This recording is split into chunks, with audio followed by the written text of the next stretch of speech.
Imagine standing at the edge of a fast-moving river.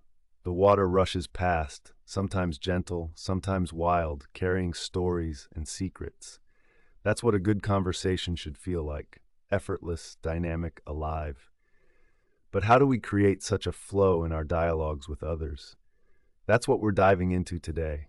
Not just how to talk, but how to engage, connect, and transform a mere exchange of words into a shared journey. Picture this. You walk into a room full of people. The buzz of chatter is like a soft hum, and you feel the warmth of the room enveloping you, inviting you in.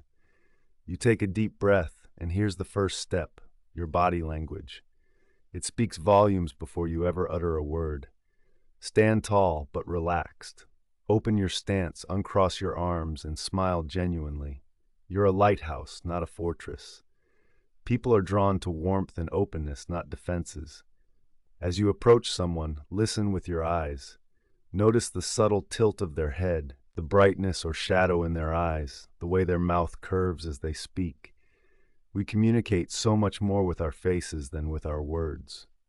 This is your first lesson in emotional intelligence, reading the unspoken language. It's like tuning into a hidden frequency where the real story unfolds. Now imagine you're talking to someone, and the art of conversation really begins.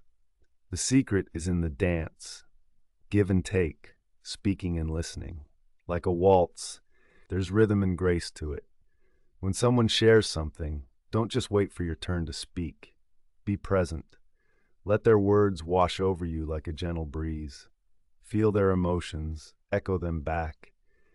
This is empathy in action. You're not just hearing, you're understanding, connecting heart to heart. Consider a time when a friend confides in you. Maybe they're worried about a job interview. Rather than jumping in with advice or your own similar story, pause. Feel their anxiety. Let it settle in the air between you. Say, "That sounds really challenging. How do you feel about it?"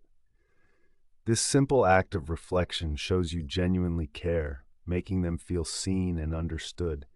It's not about fixing their problem, it's about sharing their burden. Then there's the power of questions. But not just any questions. Real, curious questions. Ask in a way that invites exploration rather than interrogation. Think of conversation like peeling an orange. Start from the surface, then dive deeper. What drew you to that field can unfold layers of passion and purpose you might never have known existed. Each answer is like revealing a new slice of their personal story. This kind of inquiry sparks interest and keeps the flow alive. Speaking of flow, let's address the silences, those pauses that can feel awkward or meaningful. Silence isn't something to fear. It's the rest in the music, the breath between words.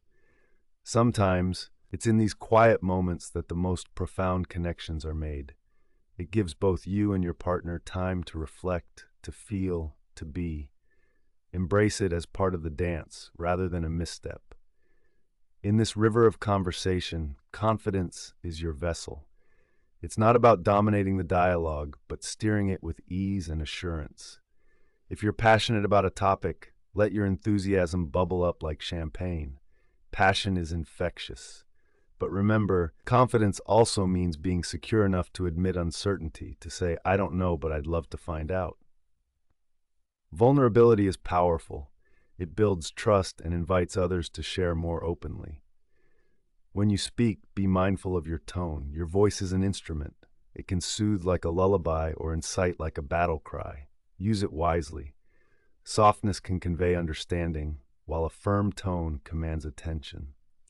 And don't forget humor, that light sprinkle of joy that can diffuse tension and bring people together.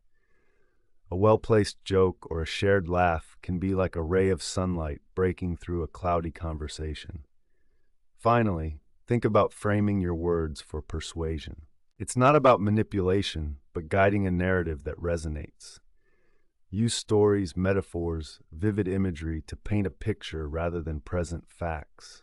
If you want to inspire someone, share a personal story that illustrates your point. When I faced a similar challenge, I felt like I was climbing a mountain in thick fog. Step by step, I found my way through. This imagery sticks with people, lighting their path as well. At the end of the conversation, reflect on what was shared, not just in your mind, but in your heart. How did you feel? What did you learn? Consider the connection made, however brief or lasting. Each interaction is a thread in the tapestry of human experience, weaving us closer together. As you step back from the riverbank, from the flowing stream of conversation, hold on to this insight. The true essence of connection lies not in the words themselves, but in the space between them. It's in the care, the curiosity, and the courage to let the dialogue unfold naturally, to trust in the flow. Like a river carving through the land, the conversations we nurture shape the landscape of our relationships. And it's within these waters that we find the true depth of human connection.